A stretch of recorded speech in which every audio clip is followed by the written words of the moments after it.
Admiral James Walker stood at the bridge of the HMS Perseverance, looking at the old displays that filled the command center. His ship was the pride of Earth's 7th Auxiliary Fleet, though that wasn't saying much. The Perseverance was a 30-year-old battleship that other fleets had thrown away. But Walker loved this ship. It had character. The bridge crew worked quietly at their stations, monitoring the fleet's routine patrol at the edge of human space. The 7th Fleet wasn't meant for anything exciting. They were the backup of the backup, the fleet that handled simple tasks while the newer ships did the real work. "Admiral, we're picking up something strange," said Tom Reed, the communications officer. His console was flickering, another sign of the ship's age. It's a distress signal, sir, but not like anything I've seen before." Walker walked over to Reed's station, his boots making hollow sounds on the metal floor. The signal was indeed unusual, a pattern of pulses that repeated every 12 seconds. It wasn't human, and it wasn't from any of their alien allies either. "Can you trace it?" Walker asked, leaning over the old console. "Yes, sir. It's coming from the Orion Arm, about 40 light-years out, deep in neutral space." Walker scratched his gray beard. They weren't supposed to leave their patrol route, but something about this signal felt important. He had learned to trust his gut during his 30 years in space. "Put it on the main screen," he ordered. The ancient display flickered to life, showing the signal pattern. The bridge crew stopped their work to watch. As they studied it, the ship's computer finally decoded part of the message. "Help. Invasion. Please. Anyone." The words were simple, but the fear in them was clear. Walker looked at his fleet through the bridge window. 15 ships in total, most of them converted cargo vessels with minimal weapons. They had 2 old corvettes and a handful of patrol ships that other fleets had discarded. Not exactly a rescue force. His second-in-command, Captain Mary Stone, stepped up beside him. "Sir, this is way beyond our mandate. We should report it to command and let the main fleets handle it." Walker nodded slowly, but something bothered him. How long would it take the nearest battle fleet to reach that location? Stone checked her tablet. "The 2nd Fleet could be there in 3 weeks, sir." "Too long," Walker muttered. He turned to Reed. "Contact command. I want to speak with Admiral Thompson." The conversation with command went exactly as expected. The main fleets were busy with more important missions. The 3rd Fleet was handling border disputes with the Trade Federation. The 1st and 2nd Fleets were participating in war games. The 4th Fleet was escorting diplomatic missions. But Walker didn't give up. He argued, reasoned, and finally made his case. The 7th Fleet was better than no fleet at all. "You understand what you're proposing." Admiral Thompson's voice crackled through the old speakers. "Your ships are outdated. You have minimal combat capability. If this is a serious situation, you could be flying into your own destruction." "Yes, sir," Walker replied firmly. "But someone out there needs help. And if we don't go, who will?" There was a long pause. Walker could almost hear Thompson rubbing his temples in frustration. "Very well," Thompson finally said. "But Walker, bring my people home." "Understood, sir." The bridge was silent as Walker ended the transmission. He looked at his crew, seeing the mixture of excitement and fear on their faces. They knew their ships were old. They knew they weren't the best. But they were what they had. "Plot a course to the signal's origin," Walker ordered. "And send word to the fleet. Tell them it's time to show the galaxy what humanity's weakest fleet can do." As the Perseverance's ancient engines hummed to life, Walker smiled. Sometimes the oldest tools were the best ones for the job. He just hoped he was right about this one. The journey took 5 days. 5 days of pushing old engines beyond their recommended limits. 5 days of engineers working around the clock to keep ancient systems running. But finally, the 7th Fleet arrived at their destination. What they found made even veteran spacers gasp. "My God," Captain Stone whispered, staring at the main screen. "What happened here?" The space around them was filled with debris. Broken ships, scattered cargo containers, and fragments of what looked like orbital stations drifted silently in the void. But among the destruction, they saw something else. Ships. Living ships, hundreds of them, huddled around a blue-green planet. "Admiral," Reed called from his station. "We're being hailed. It's coming from that large vessel in the center of their formation." Walker straightened his uniform. "Put them through." The screen flickered to life, revealing a sight that made the bridge crew stare. The alien was humanoid, but its skin had a slight blue tint. Its eyes were large and completely silver, without pupils. When it spoke, its words were translated by the ship's computer with a slight delay. "Unknown fleet, we are grateful for your response. I am Coordinator Bell of the Meridian people. Please, we need help." Walker stepped forward. "I'm Admiral James Walker of the Earth Federation's 7th Auxiliary Fleet. We received your distress call. What's your situation?" The alien's silver eyes seemed to shimmer. "The Dark-Spine Empire. They came 3 months ago. Our people. We are traders, not warriors. They take our resources, our ships, our people. Their technology. We cannot fight it." As if to emphasize the point, alarms suddenly blared across the bridge. Multiple ships dropping out of faster-than-light travel. The sensor officer shouted. Their energy signatures matched the debris patterns. "It's them, sir." The new arrivals were impressive. Their ships were sleek, black, and clearly advanced. Walker counted at least 20 vessels, each one larger and more powerful than his old battleship. "Coordinator Bell," Walker said quickly, "get your people behind our fleet. We'll handle this." The Meridian leader looked shocked. "Admiral Walker, you don't understand.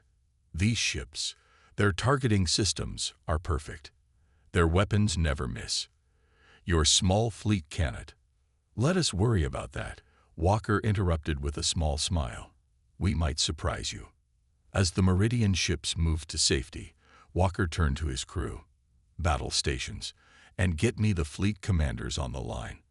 Within moments, the faces of his other captains appeared on screen.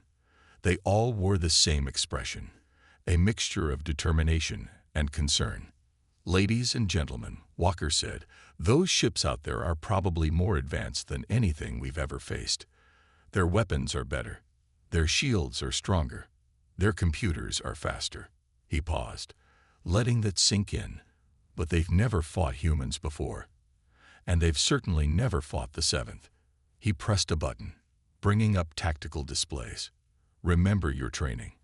Remember every drill we've run with these old ships. And remember this, sometimes the oldest tricks work the best. Implement Battle Plan Delta." The captains nodded, understanding in their eyes. Plan Delta was something Walker had developed himself, based on ancient naval warfare tactics from Earth's oceans. It was unconventional, probably crazy, but it might just work. "One more thing," Walker added. "The Meridians are watching. The Dark-Spine are watching. Let's show them what humanity's weakest fleet can do." As the channel closed, Walker watched the Dark-Spine ships approach. Their formation was perfect, their movements precise. Too perfect, too precise, and maybe, just maybe, that would be their weakness. "Helm," he ordered, "take us in. Nice and slow. Let's make ourselves an easy target." The Perseverance moved forward, its old engines groaning. Behind it, the rest of the 7th Fleet spread out in what looked like complete disarray. To anyone watching, it must have seemed like suicide. But Walker was smiling. Sometimes, the best way to win wasn't to be the strongest. It was to be the smartest. The first battle lasted exactly 6 minutes. Not because the 7th Fleet was destroyed, as the Dark-Spine expected, but because that's how long it took Walker to confirm his theory. "Play it again," he ordered, standing in the Perseverance's tactical room with his senior officers. The holographic display showed their recent encounter, where the 7th Fleet had scattered in apparent panic, only to slip away with minimal damage. "Look at their targeting." Walker pointed to the Dark-Spine ship's weapon trajectories. "Perfect. Too perfect. They don't lead their shots. They don't adjust for space debris. They just calculate and fire. Captain Stone leaned forward, her eyes widening.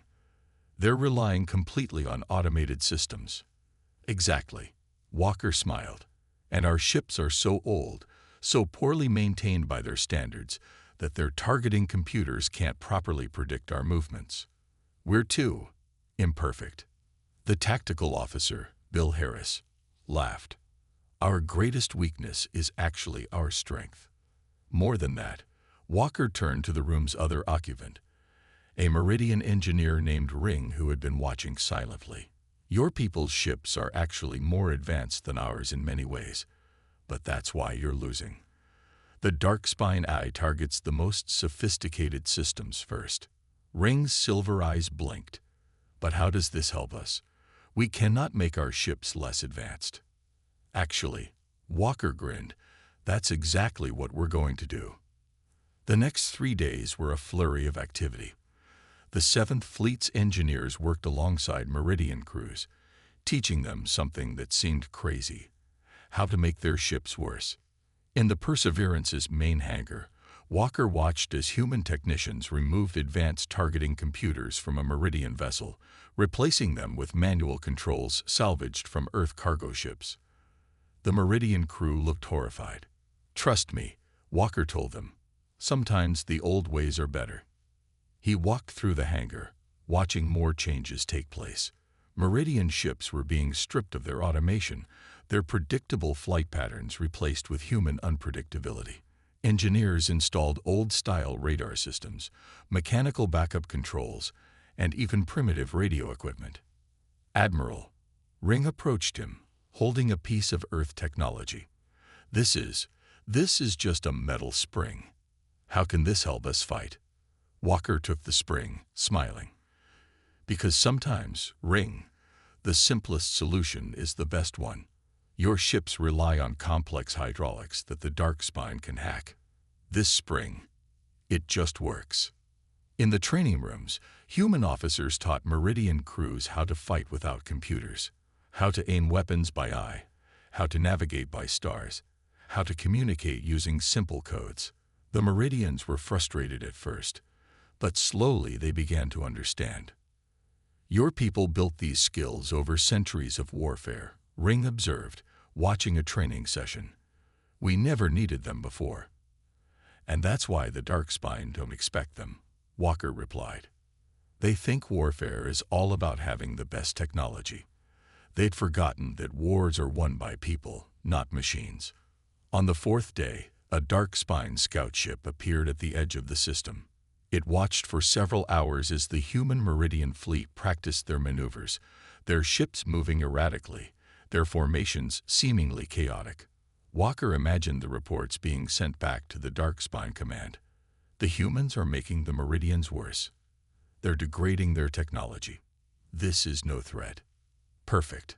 In his quarters that evening, Walker looked at an old picture on his wall, the Battle of Midway from Earth's Second World War, where outdated aircraft had helped defeat a superior force. History had a way of repeating itself. Sometimes, he muttered to himself, you have to go backward to move forward. The next day, they would put their plan into action. The Dark Spine would come, expecting an easy victory over a primitive enemy. They would find something else entirely. A fleet that fought with both human ingenuity and Meridian courage. It was time to show the galaxy that the oldest tricks could still be the best ones. The Dark Spine arrived exactly as Walker predicted, with overwhelming force. 40 warships dropped out of faster-than-light travel, their black hulls gleaming against the stars. Their formation was perfect, as always. They're so predictable, Walker said from the Perseverance's bridge, right where we thought they'd be. He turned to his communications officer. Send the signal. Throughout the combined human Meridian fleet, crews moved into action, but not with the precise, computer-controlled movements the Dark Spine expected. Instead, their ships moved like old Earth sailing vessels, seemingly random and chaotic. The Dark Spine commander's image appeared on the main screen. His black, scale-covered face showed what looked like amusement. Admiral Walker, Your primitive tactics are entertaining. Surrender now, and we will make your deaths quick." Walker smiled. "You know what's funny? Everyone thinks space combat has to be all computers and calculations. But we humans, we learned to fight on seas you couldn't even imagine." He cut the transmission and turned to his crew. "Begin Operation Wooden Horse." The first part of their plan looked like a total disaster. The human Meridian fleet scattered in all directions, looking completely disorganized. The dark spine ships moved to surround them, their targeting computers locking onto the largest energy signatures. That was their first mistake. "Now," Walker ordered. Suddenly, the old cargo ships in their fleet opened their containers. But instead of cargo, out poured thousands of small metal objects, space junk, broken machinery, and pieces of debris they'd collected over the past week. The dark spine ships' automatic targeting systems went crazy, trying to track every piece of debris as a potential threat. Their perfect formations began to break as their computers attempted to calculate millions of possible trajectories. "Phase 2, Walker commanded. "Release the boys." Small, primitive radio transmitters started broadcasting on all frequencies, creating a wall of electronic noise. The dark spine ships' advanced communication systems, designed to filter and enhance signals, were overwhelmed by the simple, raw energy. Then came the real attack. The Meridian ships, now flying with manual controls and mechanical systems, dove straight into the confusion. Their weapons, aimed by human eyes instead of computers, fired into the chaos. The dark spine ships, their targeting systems confused by debris, and their communications clouded by simple radio noise, couldn't respond effectively. "Look at that," Captain Stone said with pride. "They don't know how to fight without their computers." A dark spine cruiser exploded as a Meridian ship, guided by its newly trained crew, scored a direct hit. Then another fell, and another. "They're trying to reboot their systems," the tactical officer reported. "Should we pull back?" "No," Walker grinned. "Push harder. Show them what primitive warfare looks like." The Perseverance led the charge, its old engines roaring. Walker had positioned his outdated battleship perfectly. While the dark spine computers were busy tracking debris and fighting through radio interference, he brought his ship in close, too close for their automated systems to respond effectively. "Fire all weapons," he ordered. "Manual targeting only." The ancient battleship's guns blazed, striking the dark spine flagship at point-blank range. On the enemy ship, automated defense systems tried to react, but they were designed to fight at long range with computer precision, not in this kind of brutal close combat. Within an hour, it was over. The mighty Darkspine fleet retreated, leaving behind 7 destroyed ships and many more damage. The human Meridian fleet had lost only 3 small vessels. As the enemy disappeared into faster-than-light travel, cheers erupted across the fleet. But Walker wasn't celebrating yet. He knew this was just the beginning. "Send word to Earth," he ordered. Tell them the old dogs still know a few tricks. And we're going to need more ships. The older, the better." In the distance, the Meridian crews were already practicing their next battle maneuvers, their ships moving with the unpredictable grace of ancient sea vessels. Sometimes, Walker thought, the future belonged to those who remembered the past. 2 weeks after their first victory, Walker stood in what used to be a Meridian mining facility. The huge space had been transformed into an improvised workshop, filled with the sounds of welding and machinery. Humans and Meridians worked side by side, turning simple mining equipment into weapons of war. "It's amazing," Ring said, walking beside him. The Meridian engineer's silver eyes gleamed with excitement.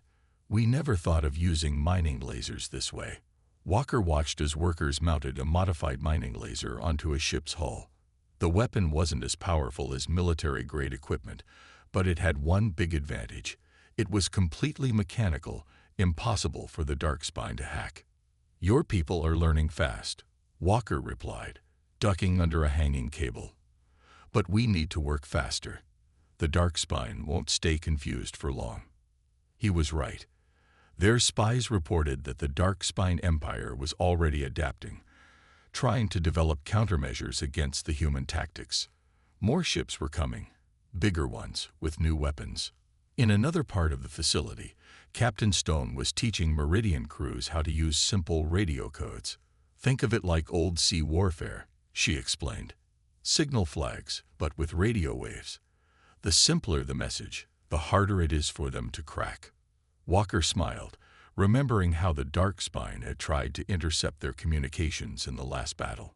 Their advanced computers had been programmed to break complex codes, but they struggled with the basic ones humans had used centuries ago. Admiral, a young human engineer ran up, holding what looked like a piece of scrap metal. We figured it out. The cargo container armor works. This was another of their innovations. They had discovered that the simple metal walls of cargo containers, when properly arranged, could deflect Dark Spine energy weapons better than expensive shields. It wasn't pretty, but it worked. "Show me," Walker said. The engineer led them to a testing area. A modified Meridian ship hung in the space dock, its sleek hull now covered in layers of cargo container walls. It looked ugly, like a patchwork of metal sheets. "We call it poor man's armor," the engineer said proudly. "The Dark Spine weapons are too precise. They're designed to hit specific weak points. But this," he knocked on the metal, "this is just solid steel. No weak points to target." Ring shook his head in amazement. "All these years, we tried to make our ships more advanced. We never thought about making them simpler." An alarm sounded through the facility. Walker's communicator crackled to life. "Admiral, we've got movement at the edge of the system. 5 Dark Spine ships, bigger than anything we've seen before. They're testing our defenses," Walker muttered. He turned to Ring. "How many ships can we field?" 20 of ours have been modified with your technology, plus your 15 ships. Walker nodded. 35 ships against 5 should have been good odds, but the Dark Spine vessels were each the size of a small city. This would be their toughest fight yet. "Send word to the fleet," he ordered. "Tell them to prepare for battle. But this time, we're fighting on our terms." As crews rushed to their ships, Walker saw something that made him proud. Human and Meridian engineers were working together, making last-minute adjustments to their hybrid vessels. Old Earth technology merged with Meridian ships, creating something unique, something the Dark Spine had never seen before. "Ring," Walker said as they hurried to the Perseverance. "Remember what I said about the old ways being better?" "Yes, Admiral. I was wrong. It's not about old or new. It's about using everything we have. Every trick, every tool, every crazy idea that might work." As they reached the ship, Walker looked at his fleet. It wasn't pretty. The ships were covered in makeshift armor, bristling with mining equipment turned to weapons, their communications arrays jury-rigged with ancient radio technology.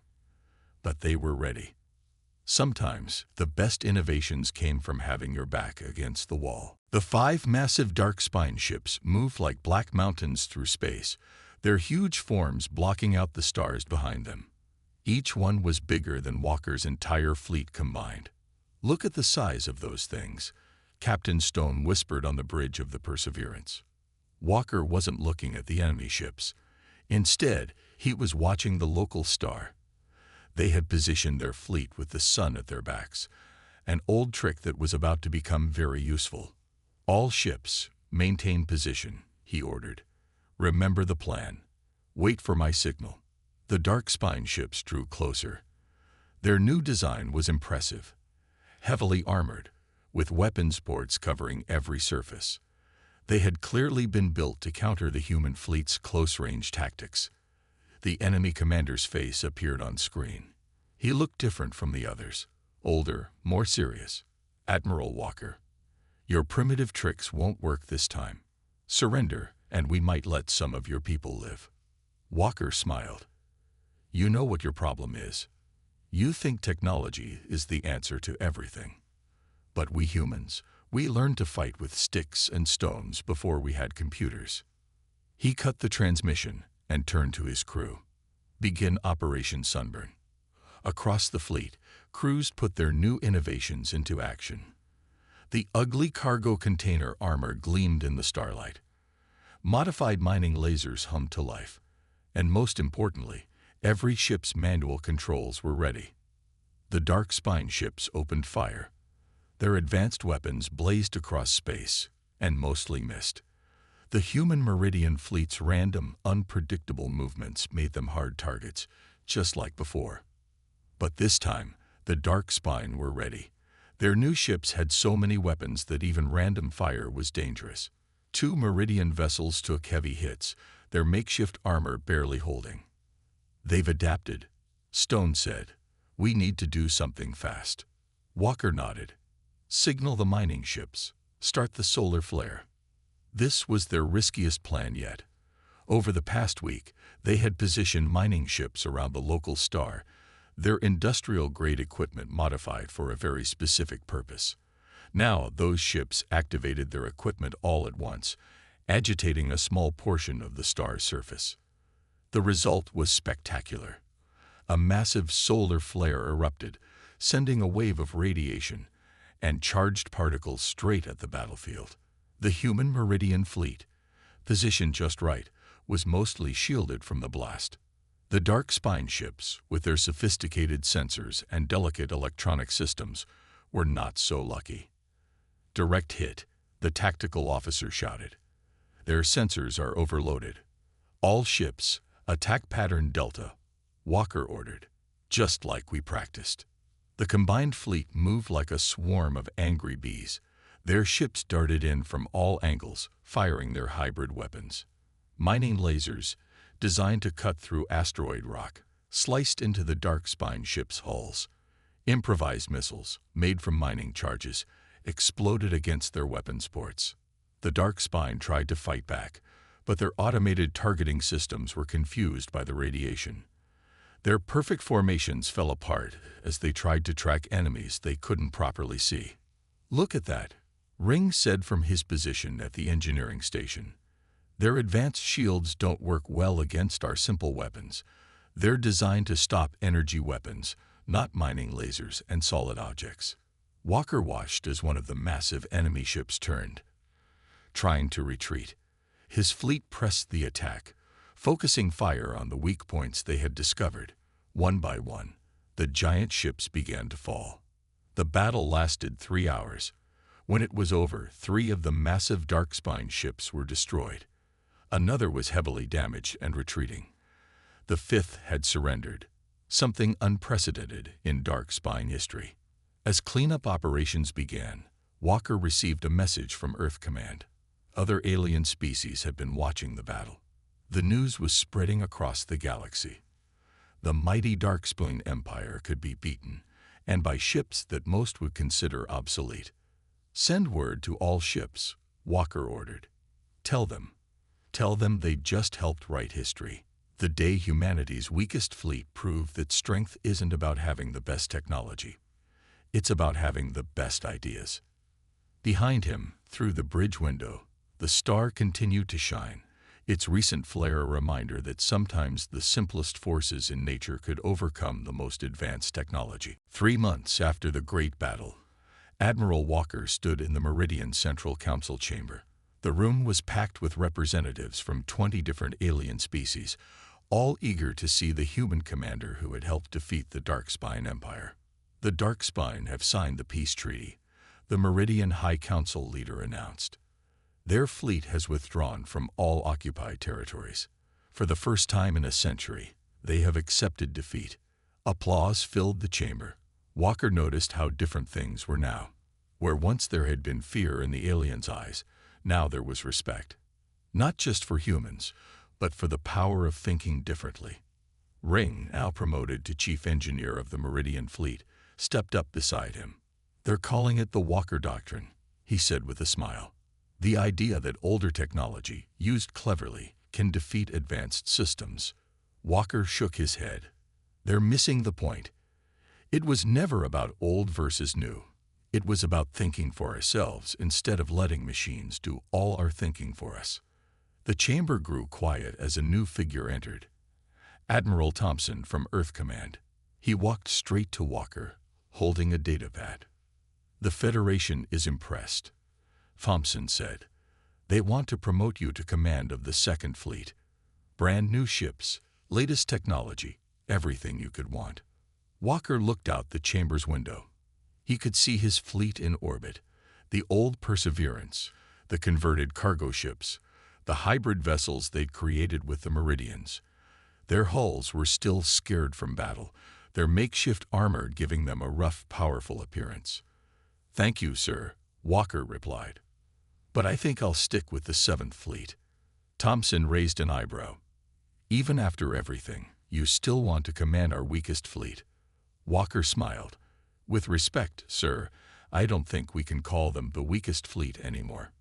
Later that day, Walker walked through the Perseverance's corridors. The ship had changed. Meridian technology now worked alongside human systems, but they'd kept the old manual controls, the mechanical backups, the simple solutions that had saved them so many times. In the mess hall, he found human and Meridian crews eating together, sharing stories. On the bridge, officers from both species worked side by side, teaching each other their ways of thinking. "Admiral," Captain Stone called as he entered the bridge, "we're getting requests from across the galaxy. Everyone wants to learn our tactics." "Send them this message," Walker said. "Tell them we'll teach them everything we know, but on one condition: they have to think for themselves. No relying completely on computers. No automatic solutions." As the sun set on the Meridian world below, Walker received one final message. The Dark-Spine Empire, humbled by their defeat, was beginning to change. Their newest ships now carried manual controls alongside their automated systems. They had learned the hard way that the most dangerous weapon wasn't the most advanced technology. It was the mind that used it. "Set course for our next patrol," Walker ordered, "and leave the predictive navigation off. Let's do this the old-fashioned way." As the Perseverance moved away from the Meridian world, other ships joined them, not just human vessels, but ships from a dozen different species, all coming to learn from the fleet that had changed the galaxy's understanding of warfare. Walker looked at his crew, human and alien alike, working together with both old and new technology. They had proved something important, that true strength didn't come from having the most advanced weapons or the newest ships. It came from creativity, adaptability, and the willingness to try new things, even if those new things were actually very old. "You know what they're calling us now?" Stone asked with a grin. "The galaxy's strongest, weak fleet." Walker laughed. Sometimes, being underestimated was the greatest advantage of all.